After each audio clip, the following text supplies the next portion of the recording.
Ay, magandang gabi mga boss. Ginabi na naman. Oy, salamat sa dumadagdag na subscriber mga friend ha. Nadagdagan na naman ako ng 3. Nadagdagan na naman ng subscriber ako 3. O, di dumadami na rin ba mga boss? Okay lang yun. Basta masaya tayo, di ba? Mamaya mag-collab na naman tayo. O, di ba? Ganyan lang. Please. Masaya ako dahil merong nanonood sa'yo na 600, 700. O di, okay na po yan.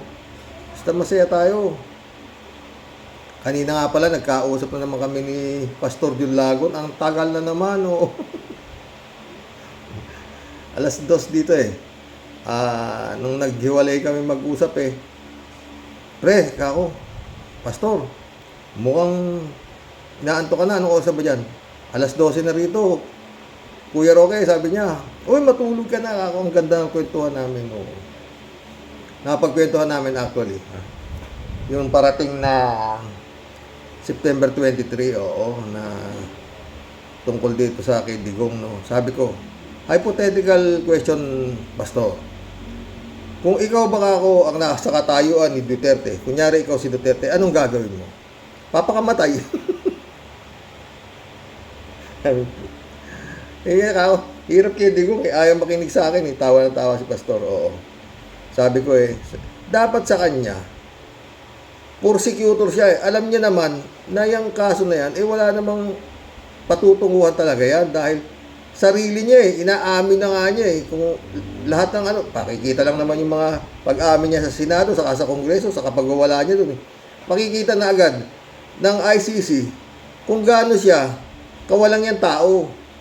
Pinaghahamon niya pa yung ICC. Yung mga anak naman niya puro tawag dito, binabalahura rin halos yung ICC, kinidnap daw yung tatay nila, o di ba? Hindi sila marunong tumingin ng batas, di ba? Alam na yan ng International Criminal Court. Sabi ko nga may hihingi na interim release, puto. Dahil matanda na. Yun ang pinag-usapan namin kanina ni Fred yun Oo. Interim release, good as bail yun para kang nagpiyansa, di ba?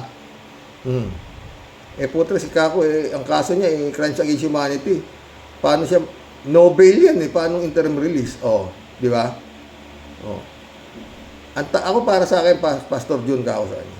Ang tanging lusot niya na lang dyan, kung gusto niya maging bayani, mag-hunger strike siya. Yun lang lusot niya Oo. Yung abogado naman niya, wala namang ibang argumento kung hindi no jurisdiction o whatsoever. Tanong, interim release, maawa ka. Parang gano'n lang naman yung si Koopman di ba? Nangangako naman kami na kung sakasakaling magkakaroon ng hearing, dadalo kami, mga gano'n. Wala pa.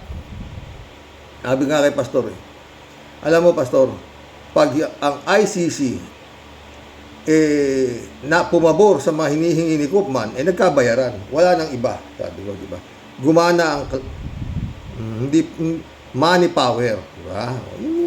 Ganda, ang haba ng usapan namin kanina talaga ni Pastor, Diyos ko. Yan ang isa sa mga napag-usapan namin. Magbigay tayo reaction dito kay Bongo, ha? Hiramin ho natin yung vlog ni Kaalaman, oo.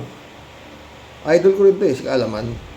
Ulitin ko, for the 9th time, I have nothing to do with the business of my family. Wala po akong kinalaman sa negosyo nila. I have no involvement in its operations. Yan po. Uulitin ko rin, Bongo, for 1,000 times, na pag may naniwala sa pinagsasabi mo, may diferensya sa pag-iisip.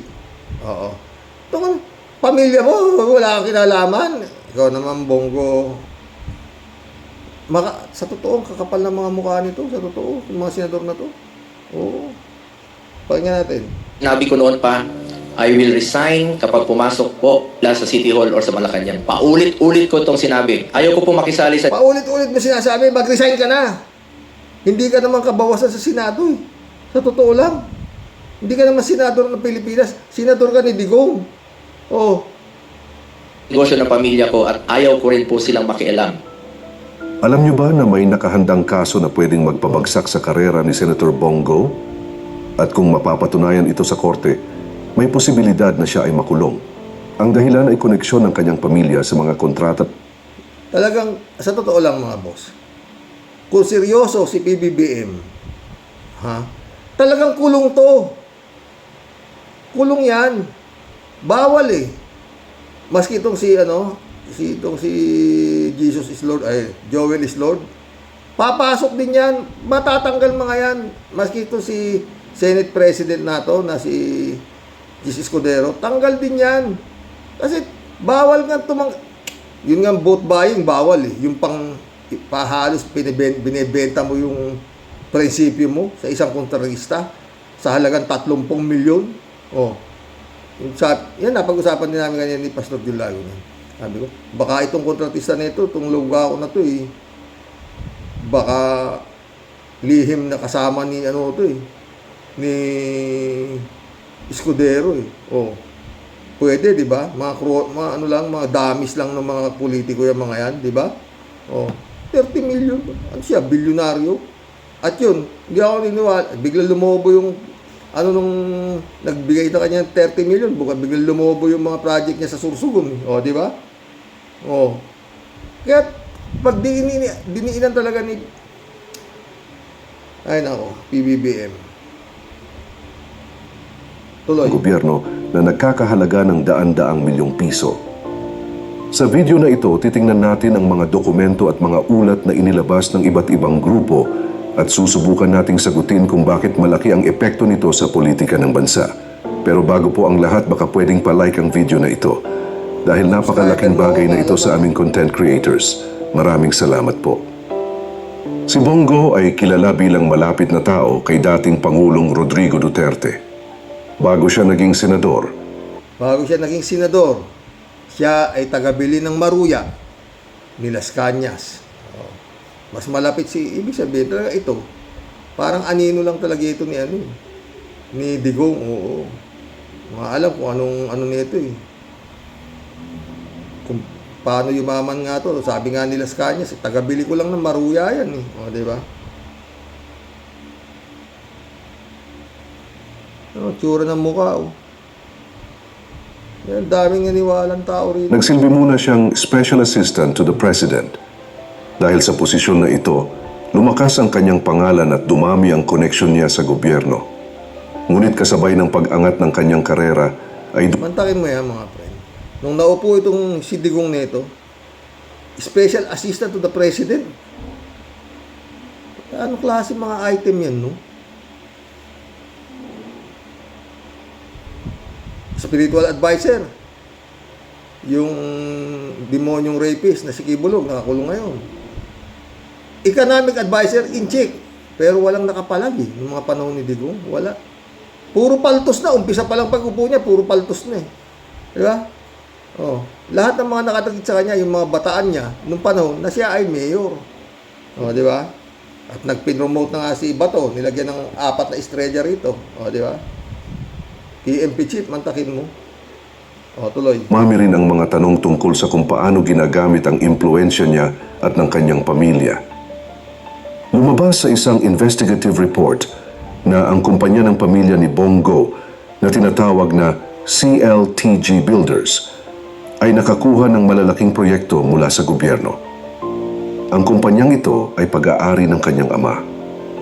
Ayon sa dokumento, pumasok ang CLTG Builders sa isang joint venture kasama ang Saint. Gerard Construction na pag-aari naman ng pamilya Descaya.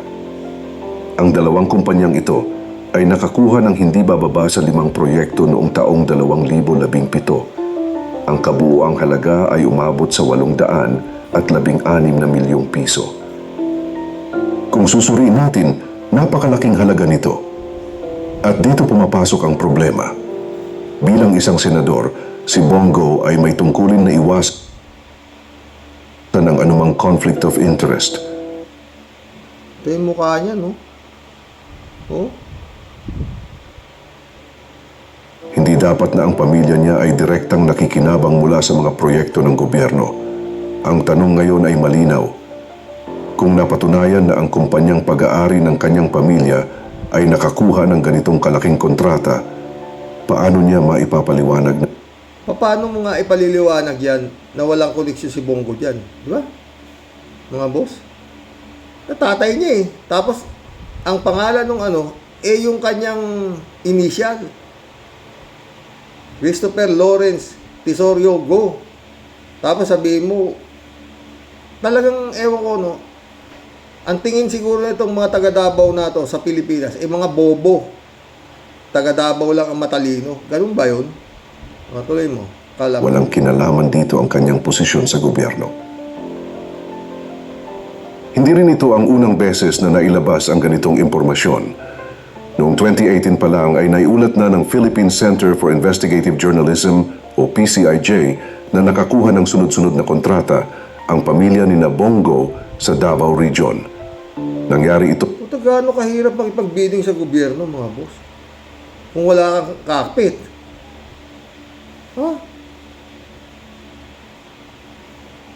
Kaya ako, talagang yung panahon ni PBB, ni Bongbong, ni Ferdinand Marcos Sr., walang mga ganito, bidding, wala. Oo. Ang nagdesisyon ng mga proyekto nun, mismo si Ferdinand Marcos Sr., pag pumaltos ka, alam nyo sa totoo lang, itong kagrabe ng kahayupan na ito, mga nangyayari na ito sa flood control na ito, ng mga project na ito, pinanakaw, mga substandard, whatever. Kung si Ferdinand Marcos Sr. ang nakaupo, at ganito ang nangyayari, maraming mapapiring squad. Sa totoo lang, maraming mapapiring squad. Isa na yung Alcantara na yan, tapos yung sa Wawawaw, firing squad yan. Takot sila nun kay Ferdinand Marcos. Kaiba yun. Tamo si si Fabian Ber, nung kasalukuyan na yung People Power. Wala si Fabian Ber. Hindi tayo pwedeng puro ganito. Galit na galit. Talagang gigigil si kinakausap niya. Your Excellency, mga gano'n niya. Tinig na siya ni Perdi, di ba? Alam mo, panahon ni Perdi, tingin lang niya napapaihi na yung dahil sa alam nila, talagang, hindi ko sa pinupuri. Sabi niya kay Fabian Ber, huwag kang sabi niya, disperse the crowd without hurting them. Diba? Pero ngayon, iba walang halos, hindi nire-respeto itong si PBBM na to Yung budget ng 2025, mga boss, maraming humaharang doon na mga, napakalaki, mga ganito. May mga, lumabas na nga yung mga insertion na sinasabi, no?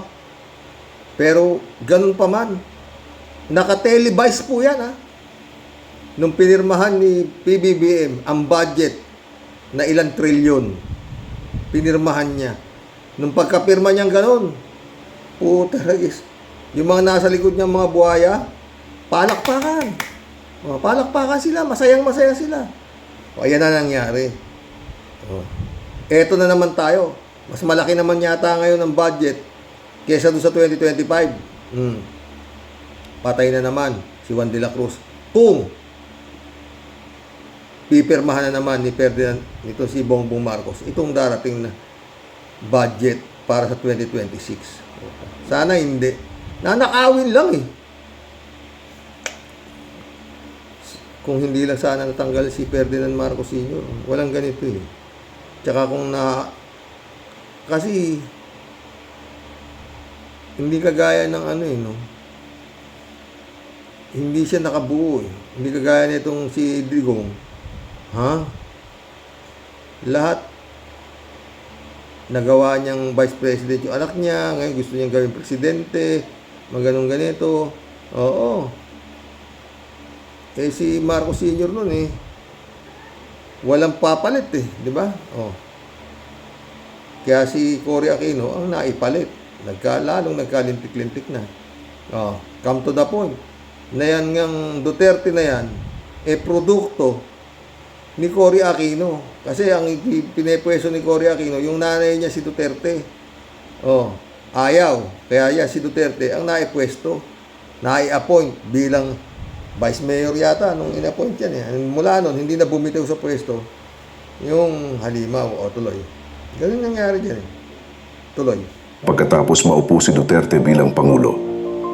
Ngayon, sa panibagong investigasyon, lumabas ulit ang parehong pangalan ng kumpanya at parehong koneksyon sa mga proyektong pinunduhan ng gobyerno. Ang bigat ng isyong ito ay hindi lang tungkol sa iisang tao.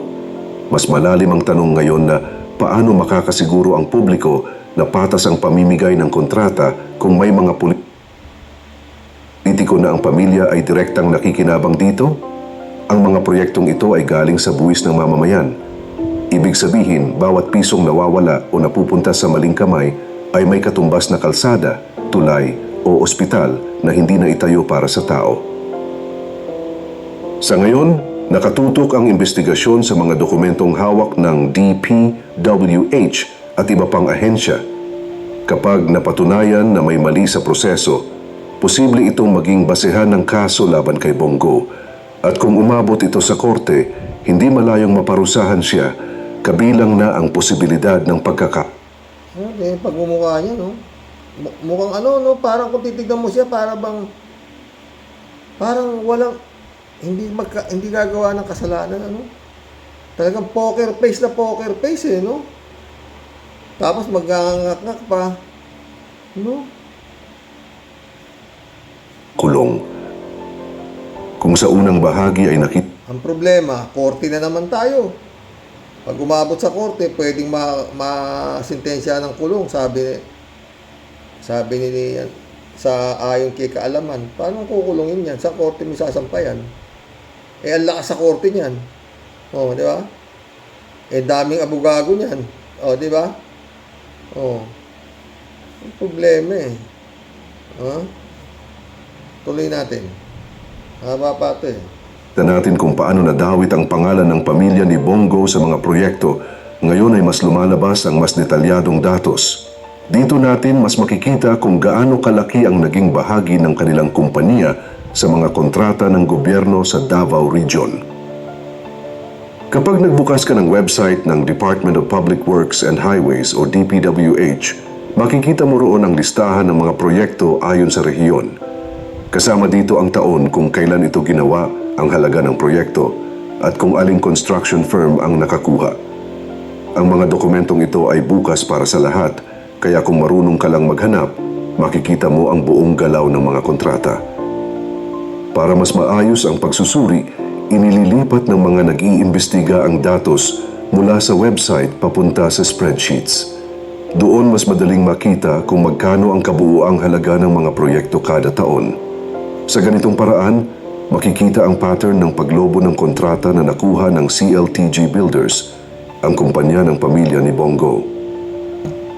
Noong 2016, bago pa man magsimula ang partnership ng CLTG Builders at ST Gerard Construction, nasa 350 milyon at 20,000 piso lang ang nakuha ng CLTG para sa 12 proyekto. Pero nang sumunod na taon, nang magsanib sila ng St. Gerard, biglang tumaas ang halaga ng kontrata na kanilang nakuha. Umabot ito sa 816 na milyong piso para sa 5 proyekto lamang. At dito na nagiging mas mabigat ang usapan. Sa pagtatapos ng taong 2017, lumabas sa pagsusuri na ang CLTG Builders ay nakakuha na ng kontratang may kabuuang halaga na higit sa 3 bilyong piso sa Davao Region. Mula sa ilang daang milyon, tumalon ito sa bilyon sa loob lamang ng isang taon. Ang mabilis na paglobo ng halagang ito ay nagdudulot ng maraming tanong.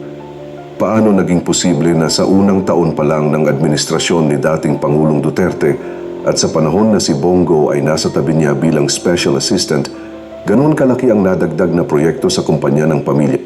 Basta ng panahon ni Digong talaga mga boss, pag nakadikit ka sa kanya, instant billionaire ka. Hindi lang milyon, billion. Kaya yan dapat, yung lifestyle check, dapat lahat ng mga dumikit kay Duterte, lifestyle check dapat. Talagang nandyan ang pera. Pulong lang eh, saan dinala yung 51 billion? Oh. Pulong pa lang yun. Oh, di ba? Tsaka talagang dapat mabuksan yung mga salin eh. Nitong mag-aama na to eh. Oh. Niya? Kung ikukumpara sa normal na proseso ng bidding, bihira ang ganitong biglaang paglaki. Hindi lang St. Gerard Construction ang naging partner ng CLTG. Nakipag-ugnayan din sila sa iba pang malalaking kumpanya tulad ng PW Builders at Raleigh Construction. Ayon sa datos, mula 2016 hanggang 2018, nakakuha ang CLTG Builders ng 42 proyekto sa Davao Region na may kabuuang halaga na 30.6 na bilyon pesos. Tangin, ang laki, no? Kaya yung sinasabi ko na, di ba mga pre, yung Diskaya na yun, barya lang yun. Barya lang yun. Sa pera ni Bongo, dating taga-bili lang nila sa kanyas ng Maruya. Ha? Pagdating ng 2018, lumabas ang ulat ng PCIJ tungkol sa koneksyon ng pamilya ni Bongo sa mga kumpanyang ito. At pagsapit ng 2019, napansin na hindi na aktibong nagbibid ang CLTG Builders sa DPWH. Ngunit hindi dito natapos ang kwento. Lumitaw naman ang Alfredo Construction na pag-aari ng kapatid ni Bongo. Ang kumpanyang ito ay nanalo pa ng proyekto mula 2023 hanggang 2024 para sa flood control na nagkakahalaga ng 327 milyon pesos. Ibig sabihin, kahit nawala sa eksena ang CLTG Builders, nanatiling aktibo pa rin ang negosyo ng pamilya niya sa mga proyekto ng gobyerno. Ang tanong ngayon, hanggang saan aabot ang impluensya ng pamilya ni Bongo sa mga kontrata at may sapat bang proteksyon ang sistema ng pamahalaan laban sa ganitong uri ng sitwasyon? Pagkatapos ng malalaking kontrata na napunta sa CLTG Builders at Alfredo Construction, may mas mabigat pang usapin na sumulpot. Noong 2024, naghain si dating Senador Antonio Trillanes ng reklamo laban sa mga kontratang ito. Ang reklamo ay inihain sa Department of Yan, no? Yung sinasabi ko, di ba, yung kay Senador Trillanes. Oo. Yung ngayon, wala. Tuloy. Justice at nakatuon sa posibleng kaso ng plunder at graft. Oo. Hanggang ngayon, nakabinbin pa ang mga reklamong ito at patuloy na sinusuri. Oo. Gaano katagal ba naman kayo magsuri?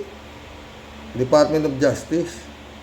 Samantalang yung anak nito, wala pang 3 buwan, laya na. Kung talagang gustong gumalaw. Pwede naman mabilis eh. Pero wala pa, di ba? Bukod sa CLTG at Alfredo, may isa pang kumpanyang malaki ang nakuhang proyekto sa Davao Region. Ito ang St. Gerard Construction. Mula 2016 hanggang 2023, nakakuha sila ng kontratang umabot sa 5 bilyong piso. Sa Davao pa lang ito, hindi pa kasama ang ibang bahagi ng bansa. Ang laki ng bilang na ito at malinaw na may malakas na koneksyon ang mga kumpanyang nakakasali sa mga proyekto ng gobyerno. Dahil sa laki ng halagang pinag-uusapan, natural lang na hingin ang panig ng mga taong dawit sa issue. Kumuha siya ng pahayag mula kay Senator Bongo at malinaw ang kanyang sagot. Sinabi niya na wala siyang kinalaman sa negosyo ng kanyang pamilya. Dagdag pa niya, maraming beses na niyang nilinaw mula pa noong 2018 hanggang ngayong 2024 na hindi siya sangkot sa mga kontrata. Ayon sa kanya, ang mga dapat tanungin ay ang mismong pamilya niya na may-ari ng mga kumpanya at hindi siya bilang opisyal ng gobyerno. Samantala, umamin naman si Sara Diskaya sa Senado na nakipag-joint venture sila sa CLTG Builders noong 2017. Ang pamilyang Diskaya ay isa rin sa mga malalaking nakakuha ng kontrata sa gobyerno, lalo na sa flood control projects. Dahil dito, ngayon ay nasa ilalim ng investigasyon ang kanilang kumpanya kasama ng iba pang contractors. Ngunit may isa pang issue na mas nakakapukaw ng pansin. Noong 2020, mismong si dating Pangulong Rodrigo Duterte ang nagsabi na marami umanong ghost projects sa DPWH. Ang ghost project ay proyekto na nasa papel lamang ngunit walang aktwal na nagawa. Ayon kay Duterte, Si Digong ang nagsabi. Pero hindi niya naman nasibak si Mark Villar, di ba? At wala siyang napanagot. Tangina, klase ito. Ay, anong klaseng administrasyon yan ng Digong niyo? karaniwan itong nangyayari sa mga regional office ng DPWH. Sa dami ng perang inilaan para sa mga proyektong ito, lumalabas na nasayang lang ang malaking bahagi ng pondo ng gobyerno. Ang tanong, may mga opisyal ba na natanggal o naparusahan dahil dito?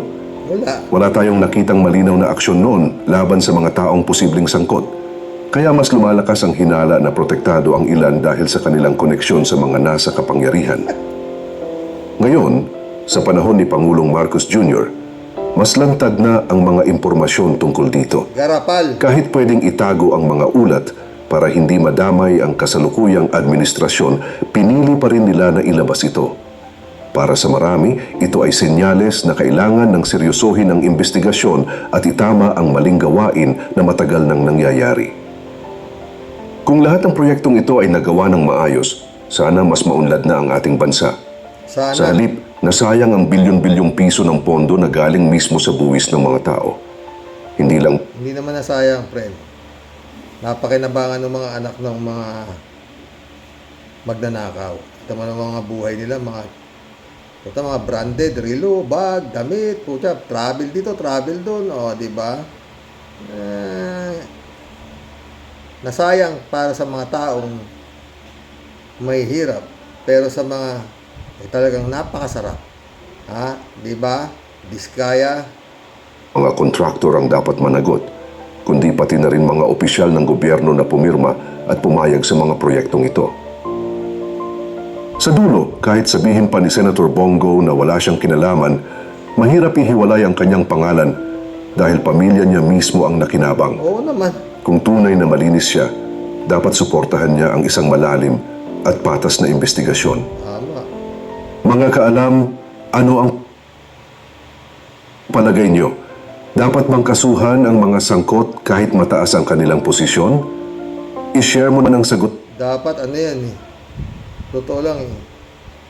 Kung meron lang bitay, dapat yung mga walang yan pinagbibitay. Di ba mga friend? Eto mga boss, flood control project ng Diskaya sa Navotas.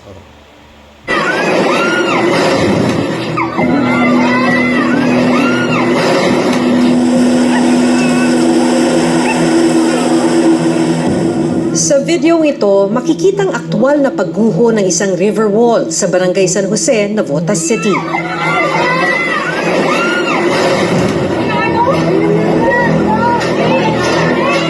Maya-maya pa, bigla na lang rumagasa ang malakas na agos ng tubig mula sa nasirang pader. Nabiyak po yung pader! Maririnig pa ang sigawan ng mga residente habang humihingi ng tulong. Tulong! Tulungan niyo kami! Mabilis na pinalubog ng tubig ang ilang lugar sa Navotas. Tulungan niyo po kami! Nabiyak po yung pader dito!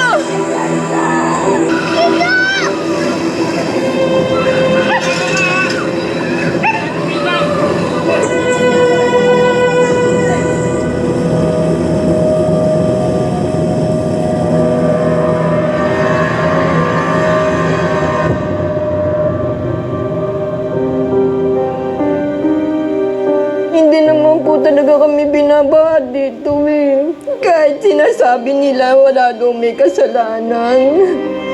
Meron.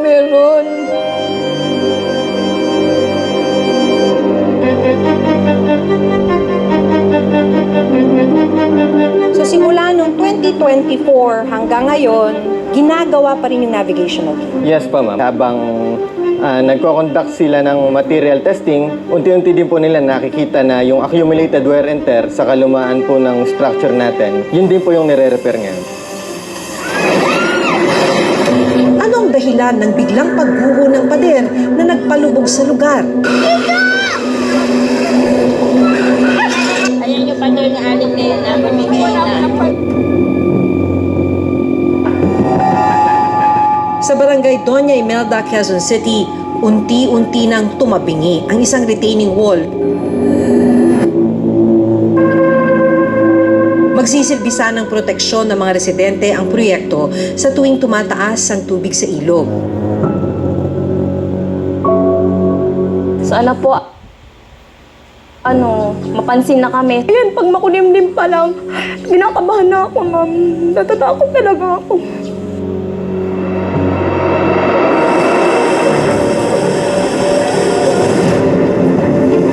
Ngayong panahon na naman ng tag-ulan, epektibo pa ba ang proyekto ng gobyerno para mapigilan ang pagbaha sa ilang lugar sa bansa? Tulong! Nabiyak yung pader!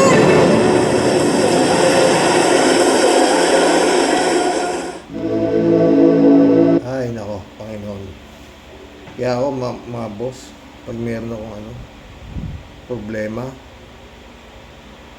at nakakapanood ako ng ganyan, napapasabi ko lang, salamat po, Panginoon. Wala ako sa sitwasyon nila. Oo.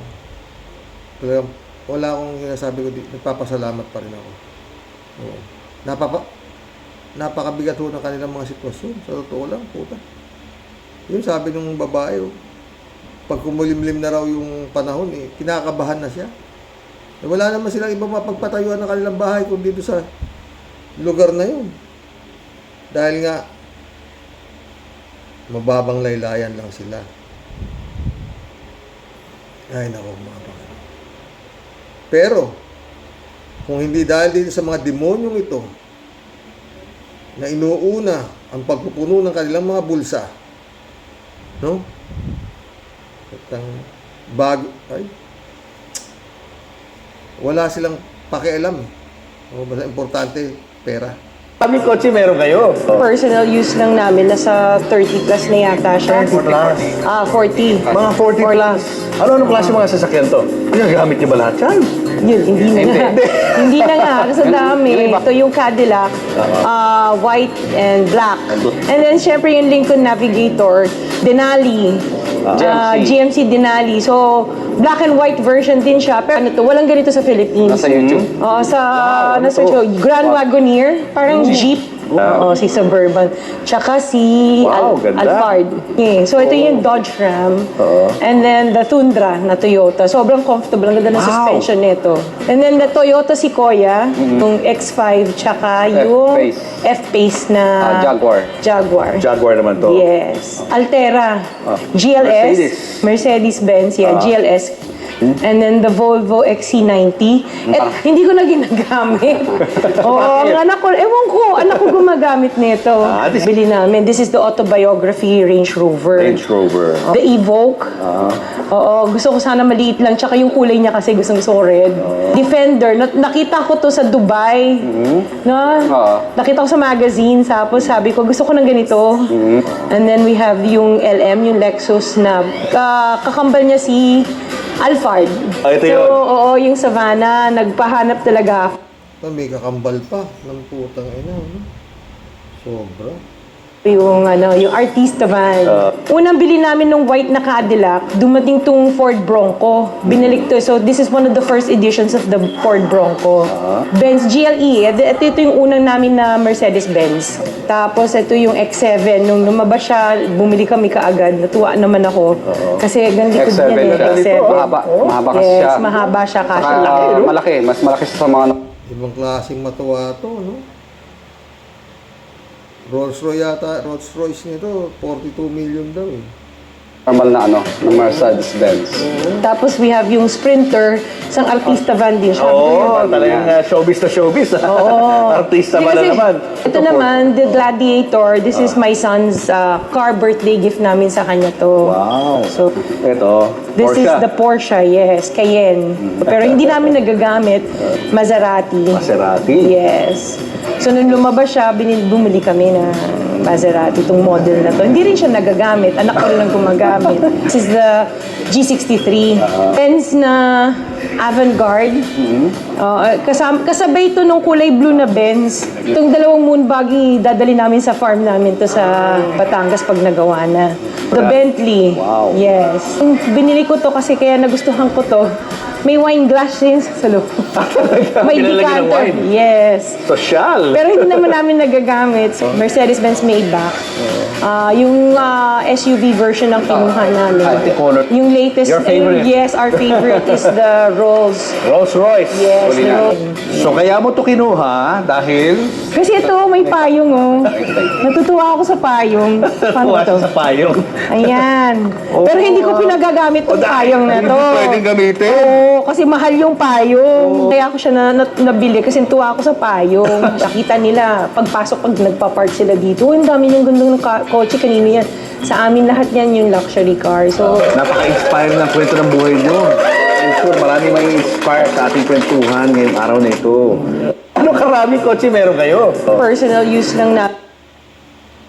Diyan, hindi ako naiingit dyan, mga boss. Ha? Eh, kinakain nila eh. Putik, pinaghirapan ng mamayang Pilipino. Di ba?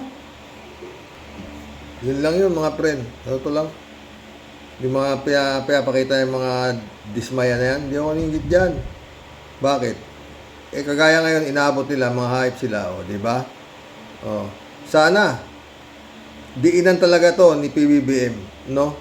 Kasi lahat yung mga nabili na yan, eh galing ho yan, maliwanag naman sa bunganga nitong si Dismaya, itong si Sara nito, na kaya lang sila yumaman dahil sa DPWH. Maliwanag. Wala nang marami pang question. Nagkamal kayo sa DPWH. Kaya kayo nagkaroon ng ganyang mga ano dahil sa, yun, sa nakaw. Di ba? Oh. Pero yun nga mga boss, maraming sasabit dyan. Oo. Salin ang kailangan, di ba? Kalatibaya, shout out. Reynaldo Gonzalez, shout out. Kalatni, mukhang nasapawan na si Kabayo lang. Nasapawan na si Kabayo lang ang malakas ng mga disgrasya. Wala na yan eh. Miguel Edwin Mike, shout out my friend. Librado Ludovico. Good morning, Karoks, and to all warriors watching from Edmonton, Alberta, Canada. God bless po. Stay safe and healthy. Nakakalula yung bahay mo, Mrs. Disgrasya. Pero kung galing sa nakaw, mabuti pa yung kubo na nakatira ay tao kaysa sa bahay na bato nakatira ay magnanakaw. Ay, magnanakwago. Grabe. Kalat niyo. Good evening, Kasani. Labatibahin mo ng patuwad. Pawad to. Ang mga ungas. Mga ungas na yan, Kasani. Ala, bira. God bless your family. God bless kalat niya. Jab Alvaro, shout out. Eddie Luna, shout out. Itong si Aling Sara, na ang apelyido ay Diskaya. Sobrang saya sa naging yaman niya. Kinuha pa si Corina para ipagyabang nila ang magagandang sasakyan. Nanakaw pala nila. Hindi na nahihiya. Nakakatawa pa.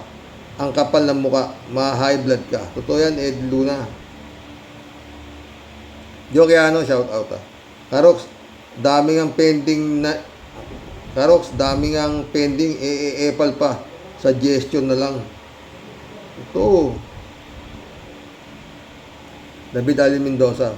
Good evening po, Karoks. Yung interview po sa mga Dismaya ay pag-flex lang ng yaman nila at di po istorya ng rags to riches. Sabi nga po iba story ng rags to riches. Akala po kasi nila ay masisilaw nila sa yaman nila ang mga botante ng Pasig. Sabi, yun, totoo yun. Yun ang ano ng David eh. Yun ang pakanaan ng mga ungas eh. Sabi kasi, nung araw kapag mayaman na ang kandidato, ay di na magnanakaw yan. Yun, tama ka dyan, David. Hindi pala totoo yung kasabihan na yun. Lalo lang pala nila gustong madagdagan ang yaman nila at protektahan ang negosyo nila. Kaya sila kakandidato. Totoo yun. Vico Soto, anak ni Vic Soto diba? Alam mo naman, daming tagahanga niyang Itbulaga na yan, diba? Pero kung hindi Soto, si Vico, hindi ho yung mananalo. Dynasty yung giniba niya diba? Mga Eusebio, parang kagaya rin nila pare, ni Brother Relly. Kalahin mo talunin sila niya, yung karatista. Ang tibay-tibay ho ng asisyon ng Kalokan. Oo. Tinalo si Ray Malonzo. Pag nakakwento ko si Brother Relly tungkol sa nangyari na yan, puto, talagang sabi nga ni Brother Relly, alam mo pare, pag talagang ayaw ka na ng tao, wala kang magagawa. Oo. Diba? Pero nung araw, ngayon iba na eh. Jokiano, Karox, yung mga legit na milyonaryo, di naman mayabang. Yun, umangat sa nakaw, laki ng tiwala sa sarili. Totoo yan, Joe. Sino lang lagi? Jane Labay na, shout out my friend ha. Kamo, hindi sila nagyayabang kasi apelyido pa lang nila, spell mayaman. Kapag ang apelyido mo ay Napoles at L, aka ang wasabi sa isip, hindi yayamanin, kundi kurap. Totoo yan, Jane ka. Di Luna ulit Pag ikaw ay bibili ng payong, yung may libreng kotse, para ang ibayad mo, hindi ka malugi kahit nakaw mo ang iyong binili sa pamilya. Diskaya, Noy, sobrang isaya. Ngayon, nagkabistuhan, patay kang bata ka. Totoo yan, Di Luna. Sumagot si David Alin Mendoza. Naisip ko nga ka-warriors, kung matibay yung payong na may kasamang ng Rolls Royce, baka kasi hipan lang ng hangin yung payong, masira ka agad. Sayang naman ang ipangbabayad ko na 40 milyones 42 million, David. Hindi naman ginagamit, sabi niya. Rolando Edralin, shoutout. Si Digonggong Duterte, ang mastermind dyan. Kaya nga inilagay niya si Villar, na sekretary ng DPWH. Yan makikita ang koneksyon ni Bongo Escudero, Villanueva, Saldico at konektado din si GIL, Jesus is Lord Kuno, si Kibuloy Kingdom of Christ at Iglesia ni Cristo. Iisa yan. Welcome to the club, Rolando Edralin. Naniniwala ako sa iyo. David Alin Mendoza pa. Karox, ang sabi, wag na daw idamay ang mga nepo babies sa kawalang yaan ng mga magulang nila. Kung sino man ang nagsasabi niyan, ang masabi ko lang po sa iyo ay isang malutong na ulul. Isauli muna ang mga magulang inyo, yung kinurakot nila, sa kanyo sabihin yan. Walang habas na ipangangalandakan ng mga kamag-anakan nila ang yaman nila na galing sa nakaw. Tapos wag silang idamay. Damay po talaga ang mga anak at kamag-anak ng mga nagnakaw sa gobyerno para lang po yung tuksuhan ng mga bata nung araw na kapag walang ama ang bata, ang tawag sa kanya ay putok sa buho. O di kaya kapag nakakulong ang magulang ay anak ng kriminal o ex-convict. Kaya magtiis sila sa kasalanan ng magulang nila dahil nakinabang naman sila. Totoo yan. Mary Lebron, shout out ha. Di Luna ulit Karox, Karox, maniwala dyan kay Rimulya. Wala namang pakinabang yan. Ang mga taong bayan, puro lang sausaw yan. Gusto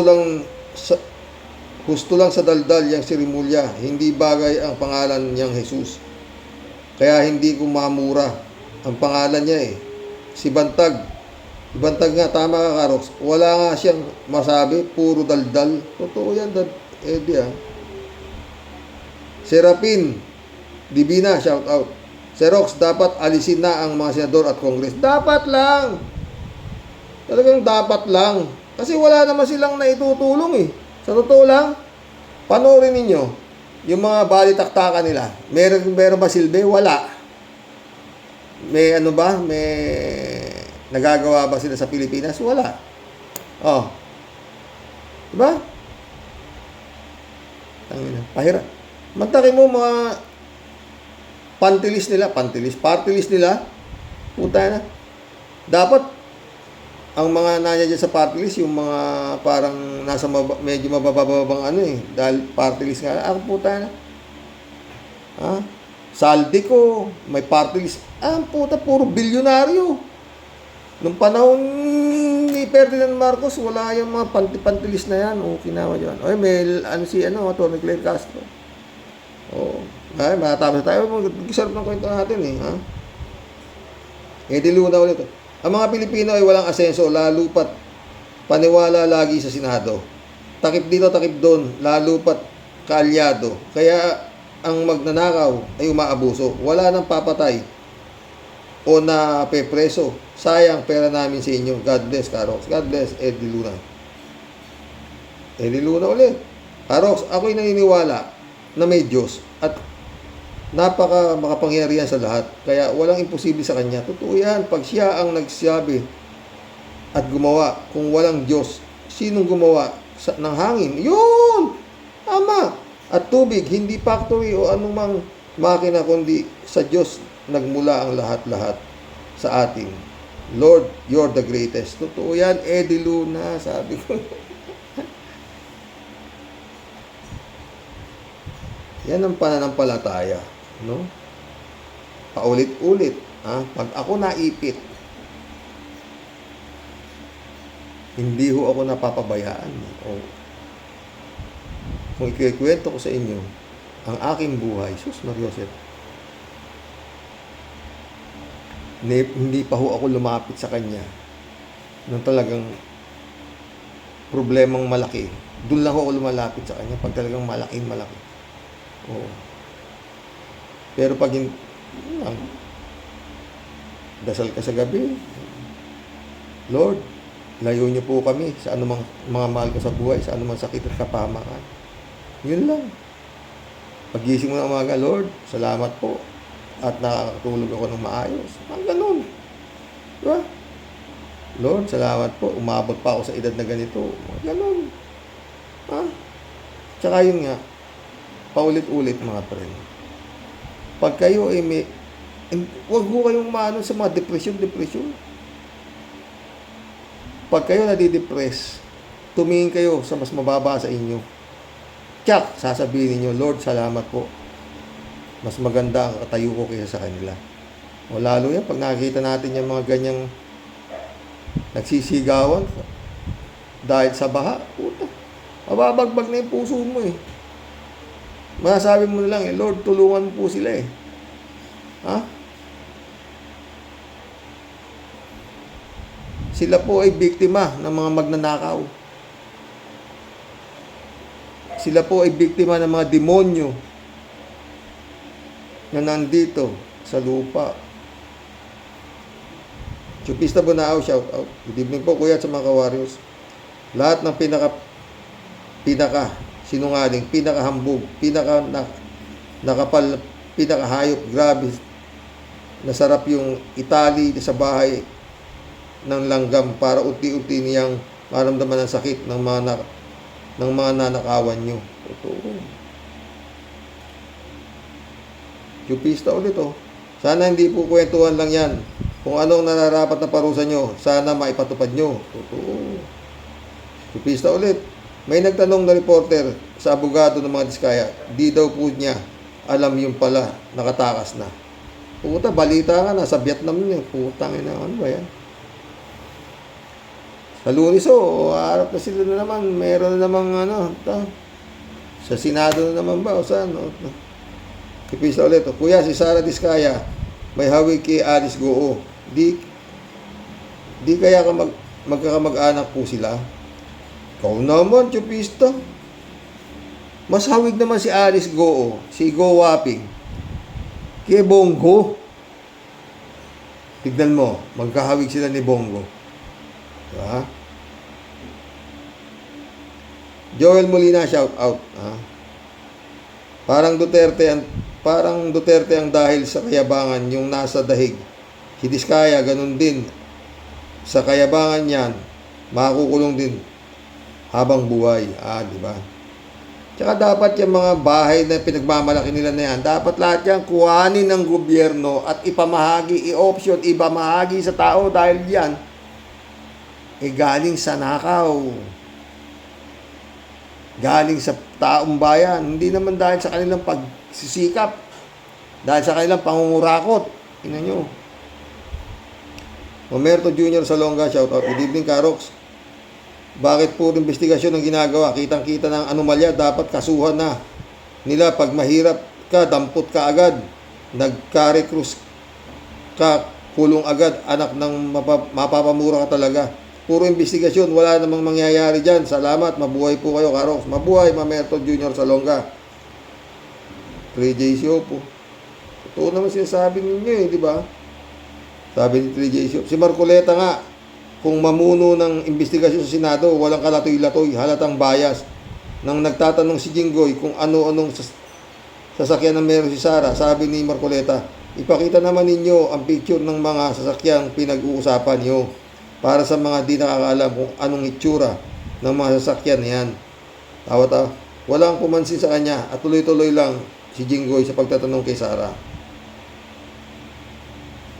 Joel Molina ulit Ang hirap niyan kapag naglindol, kawawa pang mga matay dahil sa mahinang gusali ang pinagagawa. Diyos, wag sana. Totoo, Joel. Kaya nga sabi ko dapat lahat ng ginawang proyekto ng panahon ni Duterte ibalikan. Oo. Maril Pabianak, shout out Good night po tayo sa mga ka-warriors. Wow! Secretary Boying, natatambakan ka na po ng mga kaso na unsolved pa. Kaya sana huwag nang agawan ng Pangulo sa investigasyon sa flood control scam.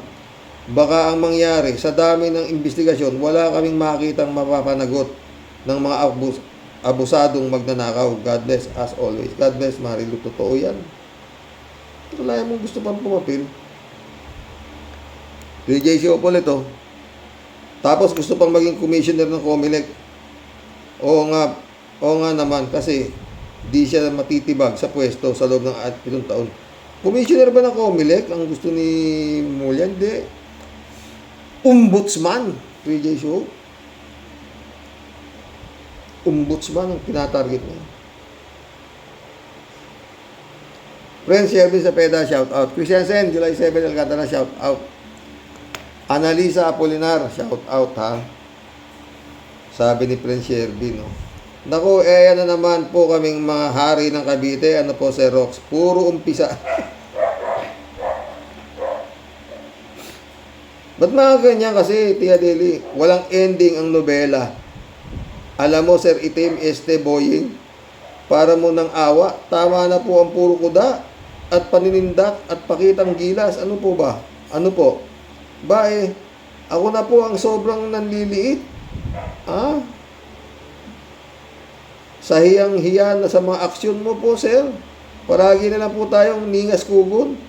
Kala mo talagang totoong-totoo, pero ang ending po palagi nga.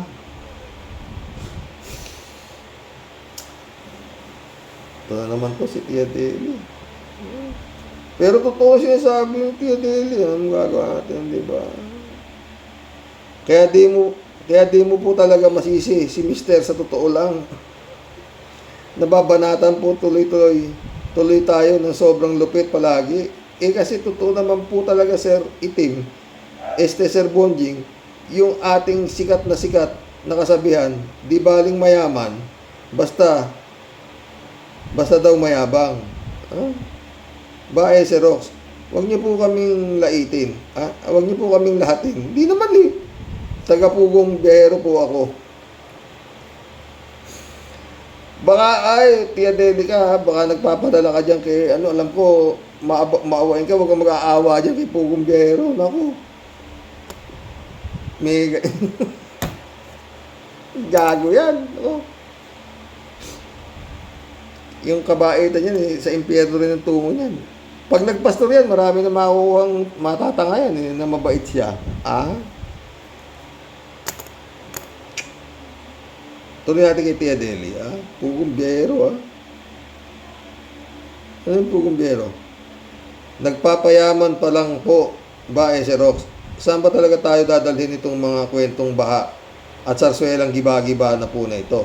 Ubod po ng gulo, di magkamayaw na parang mga bangyaw. Di po malaman kung saan etyas po sila dadapo sa daming epal. Dahil pabida, iisa lang po ang malupit na solusyon para maniwala po tayong lahat na galit na po talaga ang ating si Muning. Muning na, kuteng. Sampulan po si Mabahong Keso. si Coco na nagtatago na daw. Si Romualdez at lahat po ng sangkot, iparada po sa media at ora mismo ikulong at kasuhan po silang lahat. Umpisahan po sa pinakaugat hanggang sa pinakadulo po ng sanga. Para magkaalaman na po talaga sino ang tunay na bida.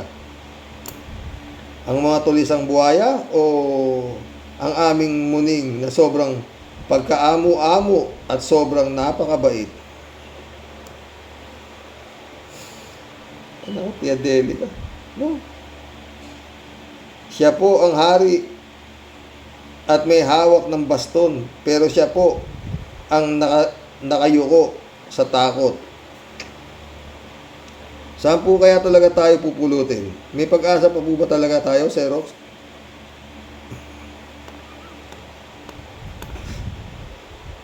Next question, Tia Deli. O sama-sama lang po tayong lahat. Magtatampisaw sa burak kasama na ang mga Damonium Impactum Satanasium at mga halimaw. Pwe!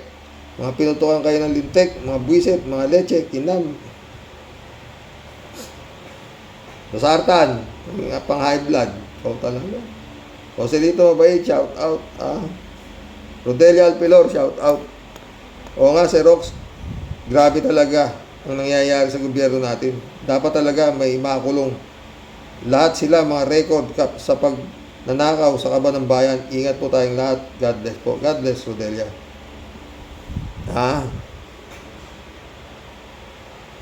Shirley J. Zero.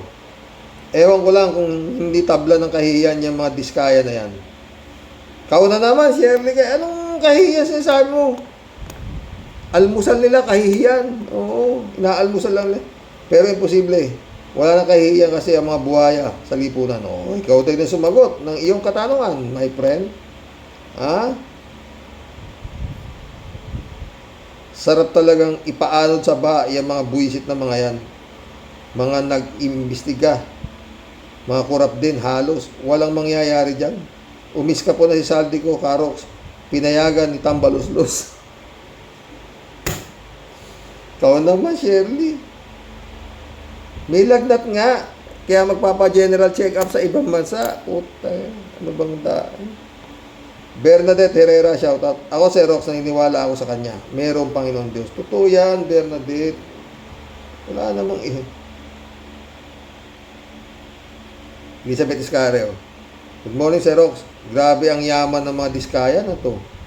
At talagang pinakikita kung gaano kalaki ang mga naibulsa nila sa kaban ng bayan. Alam ko kung bakit ganito karami ang naibulsa nito. Kasi nga, siyam na daw ang kumpanya nito.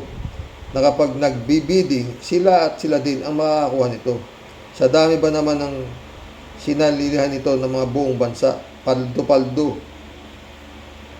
ang papasok dito. Kawawang Pinoy. Legal na ang pagnanakaw. Ginagawa ng mga diskaya. Totoo. Elizabeth ulit Ngayon, ang pamilya ng diskaya, nabulgar na lahat ang pagnanakaw nila. At maling-mali ang diskarte nitong si Remulla na mawawalang sala ang kagaya nito kapag nagbulgar sila ng kung sino ang pinaka-most guilty dito. Dapat din silang makulong at bawiin lahat ng yaman. Yun ang sinasabi ko. Para sa di pa marisan, ikulong sila. O kung pwede, firing squad sila tapos. Totoo yan. Yung bahay dapat nito mga diskaya, doon papasukin yung mga biktima ng baha. Oo. Diba? DSWD. Gawing shelter yun. Ang gandang shelter noon. Oo. O, diba? Oo. Elizabeth Iscarelo. Dagdag comment ko po dito sa mga mandarambong sa kaban ng bayan. Kapag napatunayan ito, ikulong at ibartulina sila. Ipakita ito live. O barilin sa luneta. Ay, ewan. Kakagigil lang. Lubog halos ang buong bansa. Tapos ang mga ito, sarap buhay sa kanilang mansyon. Oh. Kung nandito pa, baka nasa ibang bansa na. Ramon Valencia, shout out. Bossing, bata ng bilyar, yan. Kita mo naman, naka-orange. Totoo. Ramon ulit, Bossing, baka yung wow meron share si Kuya Will. Kasi bata niya si bilyar. Bata ng bilyar, Ramon ulit to. Bossing, nagulat si General Problem nang sabihin ni Sara Diskaya na 2016 sila nag-umpisa. Siguro, isip niya, hindi yata ako naanggihan noon. Oo, tama, pwede. Baka hindi siya naanggihan, no? Si Bato. Walang niya, di ba? Live and convicted, shout out. Pera sa bangko nila, dami rin siguro. Mga properties ng mga lote. Totoo, dapat lahat yan alamin at kuhatin, kumpiskahin dahil yan ay galing sa nakaw. Di ba, Harry Roque? Uwi ka na, bakit? Ay bukas, topic natin si Roque. Talagang malaki na sayad niyang hype na yan. Sa totoo na. EJ Siopo. Sir Rox, ang tanong, may karapatan ba si Rimulya na magbigay ng payo? Alam naman natin ang kanilang yung island nila na binenta sa Island Cove. Kaya Island Cove ba yun? Wala na yun. May mukhang nakalimutan na dahil dinakip si Duterte. EJ Siopo nito. Kung si Villar kaya ang magbigay ng payo kay Sara Dismaya, aray ko po, wala ka namang itulak kabigin sa mga korap na yan. Ngayon, kung si Senador Hontiveros, legit na magpayo. Totoo, di ba? Wala. Tulak kabigin, walang kabig, puro tulak. Roelio Damaso, shoutout. Sir Rox, takot ba si BBM sa mga senador at congressman? Siya, presidente, dapat pilipitin ang liig ng mga huda senador na yan. Orbitayin na lang. Lahat yang kampi sa Satanas. Totoo yan, Roelio. Ewan ko ba? Napakalakas ng power ng presidente. Tingnan mo. His Excellency, gayahin mo na si Digong. Total, nasa lugar ka naman. Si Digong no, wala sa lugar, pero tingnan mo kawalang yan. Nag-iimbestiga ng korupsyon. Sila Dick Gordon. Siya ang nakikialam, di ba? Sabi niyo mong gago, pag pinatawag kayo na sa Senado, huwag kayo pupunta, sagot ko kayo. Ganon, His Excellency. Excellency ka pa naman, ano ba? Romeo Calusa, shoutout. Gandang gabi, Karox. Maganda at nakakainit ng ulo. Ito ang balita ngayon. Unahin ko itong mga nagrarally sa Karox. Bakit pati si BBM dinadamay nyo sa mga protesta nyo? Umayos kayo. Baka paluin ko kayo sa ulo, mga buwisit kayo. At ikaw naman, Caselis, meron ba? Oo nga, hindi ba? Hindi ko napanood, hindi ko piyama. Umayos ka rin sa mga pinagsasabi mo.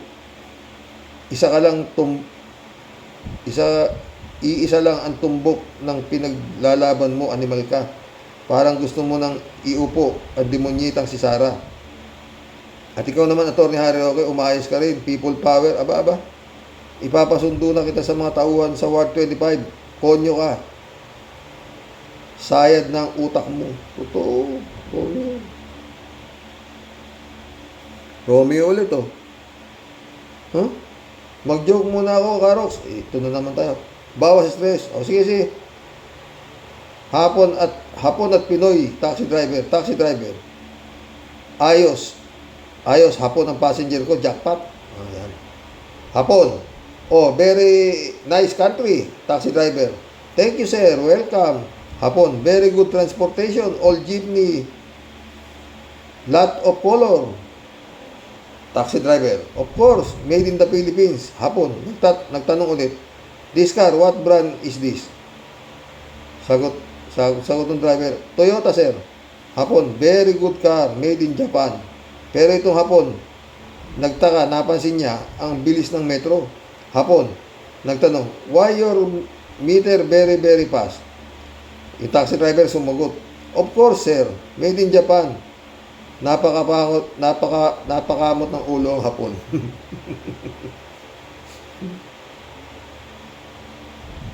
Romeo ulit, Sara, nakakagulat ka, Rolls Royce, 42 million lang. Sa Kuwait, nakita ko presyo, mahigit 2 million KD. Magkano sa piso? Dollar yun, ha? Rolls Royce, bago ka bumili niyan, policy, maintenance pa lang, masisira ulo mo. Ano ka? Chic, kung sa bagay, nabili mo eh. Romeo ulit to. Sabi ko naman sa iyo dapat foreign country na ang kunin natin, contractor. Isipin mo, billion ang budget. Romeo ulit, oh.